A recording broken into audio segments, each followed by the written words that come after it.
Good day, everyone. And now let's proceed to the discussion of quantitative research and qualitative research. So, pag-usapan po natin dito, ano ba ang kaibahan ng quantitative into qualitative research? These are the table of contents, quantitative versus the qualitative. What are the different types of quantitative research? And lastly, what are the different types of qualitative research?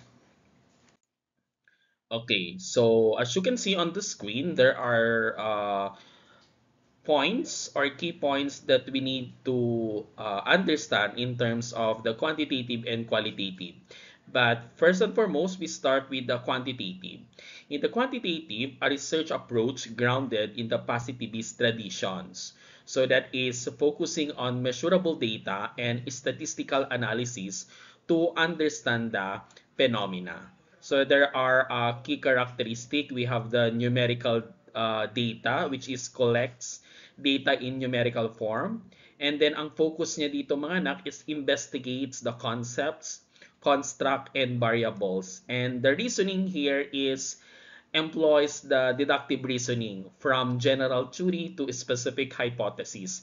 And then the control here, we uses controlled conditions to minimize bias and maximize validity and precisions. And then the empirical evidence that is relies on observable, objective data gathered through the senses. And then the setting here is conducted in a natural or contrived or that is a laboratory environments. While in the qualitative research, a research approach grounded in naturalistic inquiry aiming to explore and understand the human experiences and meanings through the rich descriptive data. So, ito naman yung mga key characteristic niya that is collect the narrative description, example, interviews, observations, written text. And ang focus naman nito is investigate phenomena and concept in depth. And ang reasoning natin dito is follows an inductive reasoning from specific observation to broader generalizations. And subjectivity embraces subjective perspective to enrich understanding and analysis. And the purpose is to gather insights and meanings that guide further inquiry and theory development. And then the setting here is conducted primarily in the field within natural context. Okay, di ba last time we talked about the worldviews in research, and one of the worldviews in research is the positivist, right? So, positivist tradition in research is rooted in positivism, which emphasizes that knowledge should be based on observable, measurable facts. The truth is objective, absolute, and universal. There is one reality that can be measured and tested. So ang researcher role dito nak is must remain neutral and detached. Research is conducted without personal bias or influence, and the data is collected through empirical evidence. Example, the numbers and measurement, and analyzed using statistical or mathematical methods. So ang pinaka-goal natin dito na in the quantitative is to explain, predict, and control the phenomena. While on the qualitative part, we have the naturalistic inquiry in research. So that is rooted in constructivism, which views knowledge as constructed, context-dependent, and subjective. So the view of truth here is embraces the concept of multiple realities. Truth is not fixed or universal, but shaped by individuals' experiences, perceptions, and social context. So ang role naman dito ng researcher, interact closely with the participants, acknowledges their influence on the research process. And then the data derived from narratives, observations, and lived experiences and explored through the themes, patterns, and meaning. So the goal here is to understand the human experience from the perspective of those living it. Okay. Quantitative research uses numbers to collect and analyze data. So it answers questions like how many or how much. So for example, we have a survey that asks how many hours do you sleep? While in the qualitative research, we uses words or descriptions to understand experiences or feelings. So it answers questions like why or how. So example, an interview that asks, how do you feel about your sleep routine? So in short, quantitative is numbers and qualitative is words or descriptions.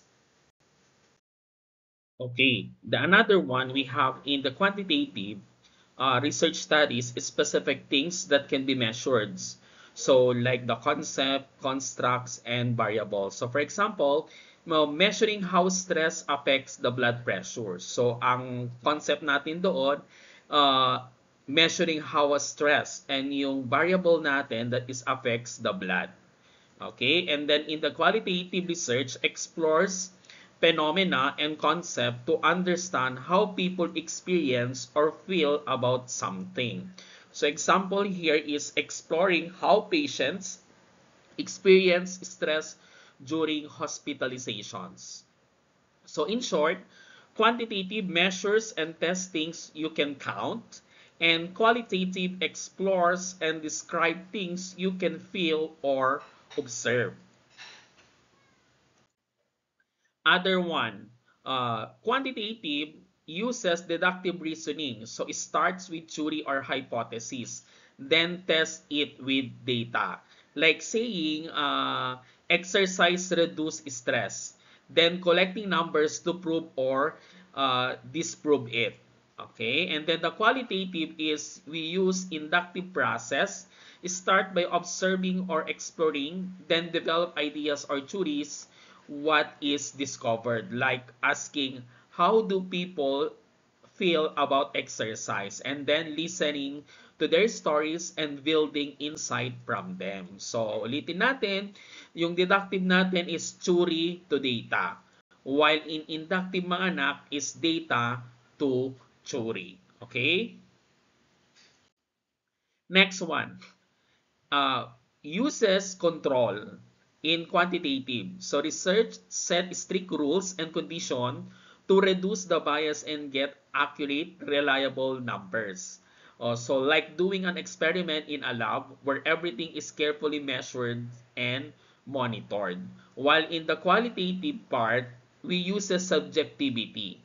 So researcher allow personal experiences and feelings to deepen understanding of the certain topics. So like listening to someone's story to understand their unique point of view.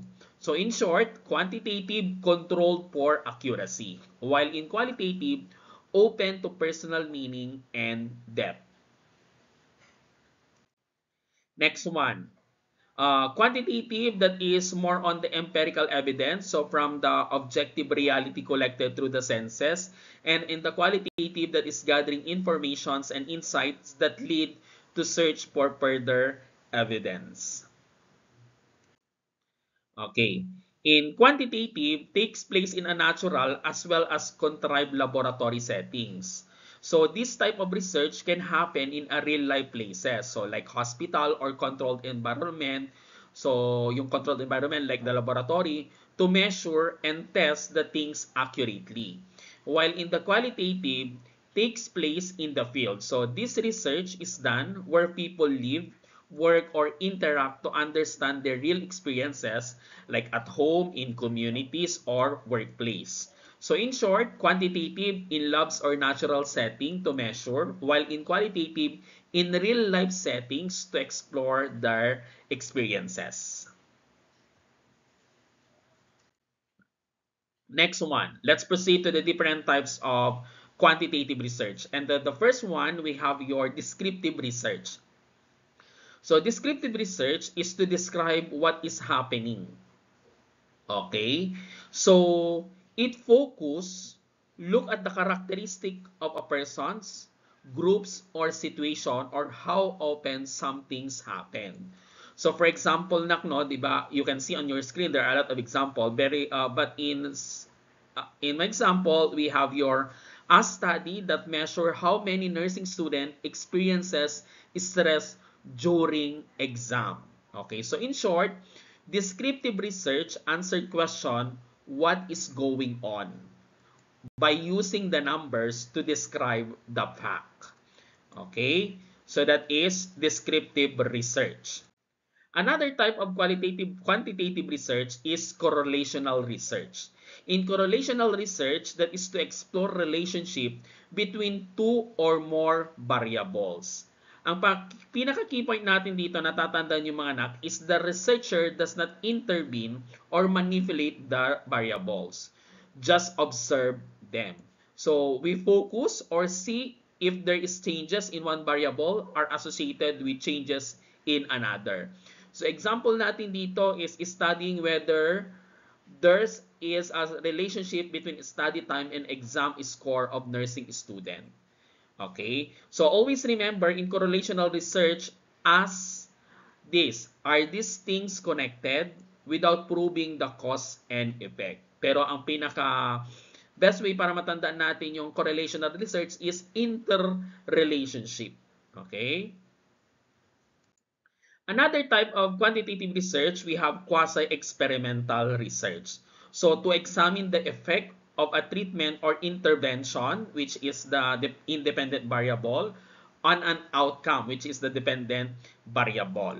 So, ang key features natin dito sa quasi-experimental NAC is lack full control. So, researchers do not randomly assign participants to group. So, yung settings dito, open use in a real-world settings like hospital or schools where randomization is not possible. So, for example, testing the effectiveness of a new hygiene protocol into different hospital wards without random assignment of nurses.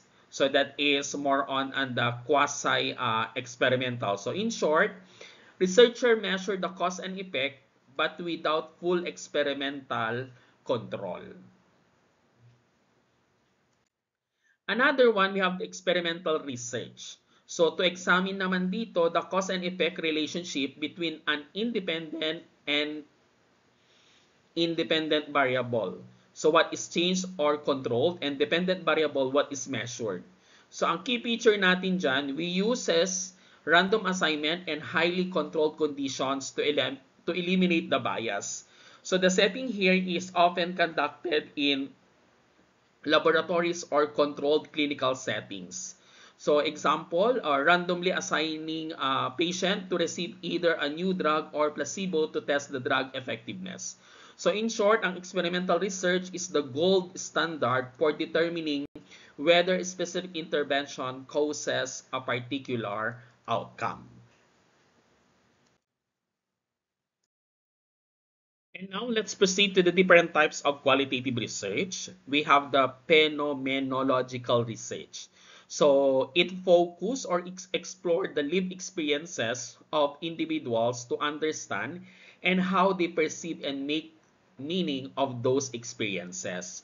So ang purpose natin dito is to gain deep insight into what certain experiences feels like from the person's own perspective. So ang approach natin dapat dito na researcher open use, in-depth interviews, and analyze narrative to discover shared meaning. So example, studying how cancer survivor experience hope during the treatment. So in simple terms mga anak, phenomenological research help us understand how people experience and interpret important events in their life.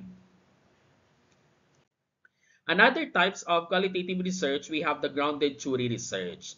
So this is the understanding processes, actions, or interactions in a social setting by generating a theory grounded in data. So ang pinaka-purpose natin dito is to build a theory that explain how things work or why they happen based on what is seen and heard from the participants. So ang approach natin dito, the researchers collect data and analyze it at the same time, constantly comparing informations to develop categories and eventually a core concept or process. So example ng grounded theory natin is studying how nurses cope with work-related stress to develop a theory of stress adaptations in clinical settings. So in simple terms, grounded theory helps create new explanations or theories about how people behave or interact in a real life based on what the data reveals. Okay, the third one, we have the ethnological research. So, a qualitative research approach rooted in anthropology that studies the beliefs, behaviors, and custom of a specific cultural groups. So, ang pinaka-goal natin dito, Nak, is to gain a deep, holistic understanding how people in a cultural group live, think, and interact in their natural environment. So the approach here is the researcher open spend extended time immersed in the culture, so observing, interviewing, and participating in their daily lives. So in simple terms again, ethnological research is used to understand how a group of people live and what their culture and means to them by being part of their environment and learning directly from them. So, pinaka-example natin na is a nurse researcher living in a remote village to study the community's traditional health practices. And then we have the fourth one. In the fourth one, we have the historical research, a qualitative method that involves the systematic collections, evaluations, and interpretations of data related to the past events. So, ang pinaka-objective natin dito is to analyze and understand past events, trends, or people's experiences and how they influence the present or future. So the data sources here is included in your documents, records, letters, diaries, artifacts, and oral histories. In simple terms again, historical research tells the story of the past by studying and analyzing the old records or experiences, helping us understand how past events shape current practices. So example, researchers studying how nursing roles evolved during the World War II using an old military hospital records and nurse interviews. The fifth one, a type of qualitative research, is the case study. So that is an in-depth examination of a single individual, group or event or community in the context of the real life situation. So especially when the boundaries between phenomena and context are not clearly evident. So ang pinaka-purpose dito kasi nak is to explore complex nursing issue or problems deeply and holistically open over an extended period. So ang focus, the uniqueness of the cases and how it relates to the important nursing concern for both the client and then the researcher. So simple terms lang natin na case study is like telling the full story of the patients or group to understand everything about their conditions, environment, and care. So helping nurses learn more about how to solve the real life problem. So example natin dito is studying the recovery process of a stroke patient in a rural area to understand barriers and successful strategies in home-based care. Okay, so that is the difference between the qualitative and quantitative research. So sooner or later, isa-isain natin siya yung mga different types of research and different types of quantitative and qualitative research. And doon, mamimili kayo kung ano ang gusto nyo pong pag-aralan sooner or later in your nursing research too. And thank you for listening and have a good day.